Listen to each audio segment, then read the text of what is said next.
দেখো, ফুলকপি আলুর ঝোল করব। খুব একটা ঝোল করব না, আর খুব গায়ে গায়েও করব না।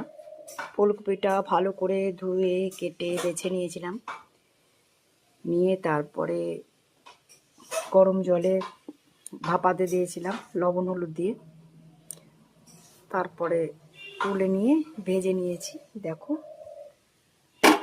আর এখানটা দেখো,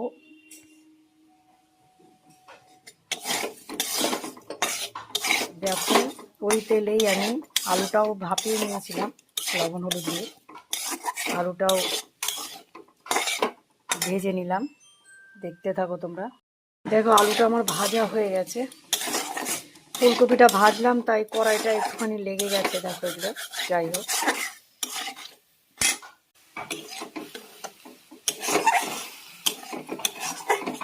দেখো কড়াইয়ে তেল দিয়েছিলাম, তেল গরম হয়ে গেছে। এখন পেঁয়াজ, আদা, রসুন, গোটা জিরে, শুকনো লঙ্কা পেস্ট করে তেলে দিয়ে দিয়েছি।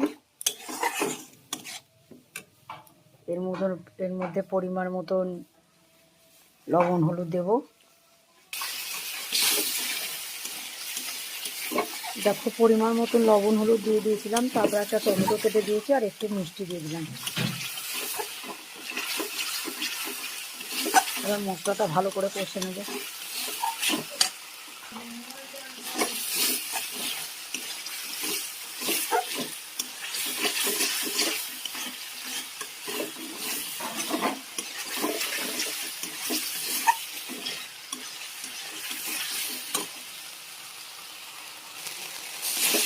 দেখো একটু ধনে পাতা দিয়ে দিলাম এর মধ্যে।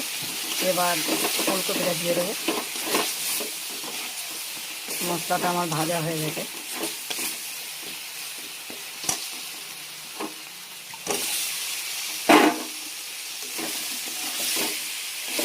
দেখো আমার ফুলকপি আলুর তরকারিটা হয়ে গেছে। খুব ঝোলও করিনি আর খুব গায়ে গায়েও করিনি।